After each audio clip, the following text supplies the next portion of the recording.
انہوں نے یہ ملک پہ اقدار لیا تھا کہ میں غریبوں کو اوپر اٹھا دوں گا. اب ان کو یہ دس دیں گے کہ اب نیچے ہی بیٹھے رہیں, ذرا پھر پیچھے دیکھیں کہ کیسے لوگ نیچے بیٹھتے ہیں. میرا تو خیال یہ ہے. بالکل ٹھیک ہے سر. سر میرے ذہن میں یہ سوال پیدا ہوتا ہے کہ کیا یہ جو ہمارے لوگ سیاستدان ہیں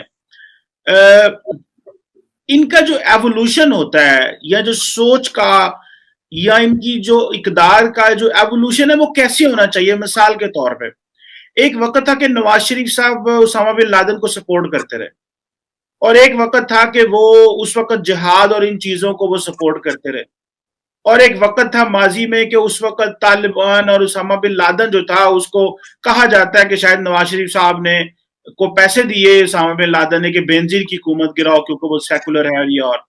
اور پھر میں نے وہ وقت بھی دیکھا نواز شریف صاحب کے منہ سے سنتے ہوئے کہ انہوں نے کہا پاکستان ایک لبرل ڈیموکریٹک سٹیٹ بنے گا. ان کی سٹیٹمنٹس آئیں باقاعدہ. اسی طرح عمران خان صاحب نے سیاست کا آغاز کیا تو بات کر دی کہ جی میں ڈیموکریسی, مغرب کی ڈیموکریسی جمہوریت کو جانتا ہوں, اور مجھ سے زیادہ بہتر کوئی مغرب کو نہیں جانتا, اور یہ ملک جو ہے آپ ایون کہ اگر اپنی پارٹی کے اندر جو پولیٹیکل پارٹی بنائی تو پھر انٹرا پارٹی ڈیموکریسی کی بات کی اور پتہ نہیں کیا کیا, اور اینڈ اپ ہو رہے ہیں ایک مولوی کے طور پہ وہ. تو یہ جو ایوولوشن ہوتا ہے, کیا یہ جو کروڑوں عوام لوگوں کی عوام ہے یہ سیاستدانوں کے رحم و کرم پہ ہے کہ ان کی سوچیں کیسے بدلیں گی اور ان کو نظام کس طرح بدلے گا, حالات ان کو کس طرح بدلیں گے, تو ملک کی ڈائریکشن بھی انہی انڈیویجولز کے پیچھے پیچھے چل پڑے گی. کہ نواز شریف صاحب ایک مولوی تھے, مولوی سے ایک پروگریسو بندے بنے, عمران خان صاحب ایک پروگریسو تھے اور پروگریسو سے ایک مولوی بنے. تو یہ جو عوام ہے, جو کروڑوں لوگ ہیں, اس وقت 22-23 کروڑ لوگ ہیں, کیا یہ اپنے لیڈر کے رحم و کرم پہ ہیں یا کہ اسٹیٹ کا ایک ویژن ہونا چاہیے یا اسٹیٹ کو ایک اینگل لینا چاہیے؟ یہ ایک بڑی عجیب سی ریڈل میرے ذہن میں سوال ہے یہ کہ کیا ہم ان لوگوں کے رحم و کرم میں ہے کہ جو ان کا دماغ میں آئے گا یا جو ان کی سوچ میں ہوگا اسی پہ کروڑوں لوگ چل پڑیں گے؟ دیکھیں, یہ آپ نے بہت مشکل سوال اٹھایا ہے چیمہ صاحب. اس کے 3 پہلو ہیں. اگر میں کوئی ایک پہلو کہہ کے دوسرا نہیں کرتا ہوں تو آپ مجھے ریمائنڈ کرائیں. بڑا کمپلیکیٹڈ. پہلی بات یہ ہے کہ پاکستان میں جو ہے نا, جو پبلک ایجوکیشن ہے وہ موجود نہیں ہے as compare to other countries.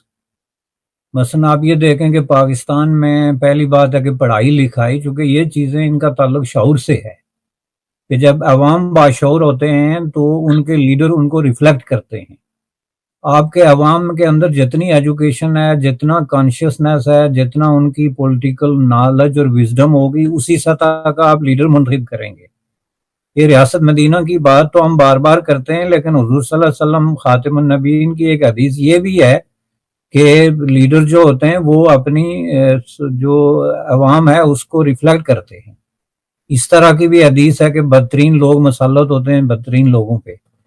تو یہ جو ساری چیزیں سامنے رکھ کے تو اگر آپ دیکھیں تو پاکستان میں جو شعور کی سطح ہے, یہ جو لٹریسی کا ہم نے فراڈ کیا ہوا ہے کہ بندہ قاعدہ پڑھ لیتا ہے یا پہلی پڑھ لیتا ہے, ظاہر ہے وہ نہ اخبار پڑھتا ہے, نہ کتاب پڑھتا ہے, نہ یہ آپ کے انٹلیکچوئل ڈسکشنز جو ٹی وی اور کہیں اور پہ اگر ہوتی بھی ہیں. پہلی بات ہے کہ گزشتہ 20 سال سے کوئی انٹلیکچوئل ڈیبیٹ اور ڈسکورس آپ کے کسی فورم پہ نہیں ہو رہا ہے, نہ آپ کے جو الیکٹرانک میڈیا ہے اس پہ ہو رہا ہے, نہ آپ کے اخبارات میں ہو رہا ہے. یہ آپ مجھے کوئی ایک اخبار گزشتہ 20 سالوں سے اٹھا کے دکھا دیں جس کے ایڈیٹوریل پیج پہ کوئی اس طرح کی بنیادی بحث ہو کہ بھائی کیپٹلزم کیا ہوتا ہے, سوشلزم کیا ہوتا ہے. یعنی ایسی چیزیں جن پہ بحث ہونے سے لوگوں کے دماغ کی گرہ کھلتی ہے اور وہ اپنے لیڈر کی تقریر سن کے کسی نتیجے پہ پہنچتے ہیں کہ بھائی یہ آدمی ہمیں کیا پیش کرنے والا ہے اقتدار میں آنے کے بعد. تو وہاں پہ یوں سمجھ لیں کہ اندھیرے میں بیٹھے ہوئے سوئے ہوئے لوگوں کو ایک نئی لوری سنا دی جاتی ہے جو وہ سن کے مزید گہری نیند میں چلے جاتے ہیں, چونکہ ان کو اندازہ ہی نہیں ہے, بنیادی ایجوکیشن نہیں. اب میں نے آپ کو اخبارات بتایا, ٹیلی ویژن, الیکٹرانک میڈیا, اس کے بعد آپ ملک میں لائبریریاں دیکھ لیں کتنی ہیں, عوام کی ان تک کیا ایکسیس ہے, فورمز کتنے ہیں, نان گورنمنٹل آرگنائزیشنز کتنی ہیں, تھنکرز فورمز, تھنک ٹینکس, یہ ساری چیزیں ذرا ڈیٹا آپ اس کا جمع کریں تو آپ دیکھیں گے کہ پبلک کا کسی قسم کی نیریٹو ڈسکورس کی فارمیشن اور اس کی عمل کے دوران ان کا نہ کوئی کنٹریبیوشن ہے نہ ان کے پاس کوئی انفارمیشن ہے، لہٰذا وہ پولیٹیکلی ٹوٹلی الٹریٹ ہیں. بے شک وہ لٹریسی ریٹ آپ کا 60 ہو یا 50 ہو، لیکن وہ بھی لو ہے.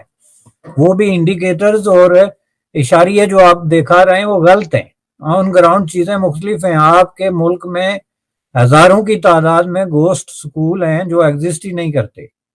ٹیچروں نے آگے ملازم رکھے ہوئے ہیں. یعنی وہ جو ایجوکیشن سسٹم ہے جو بالآخر آپ مجھے یہ بتائیں کہ جس ملک کی یونیورسٹیز میں آپ ڈیبیٹ نہیں کر سکتے پالیٹکس پہ، اور آپ پولیٹیکل سائنس کے پروفیسر ہیں، تو آپ مجھے یہ بتائیں کہ اس ملک میں کوئی لیڈر کو کس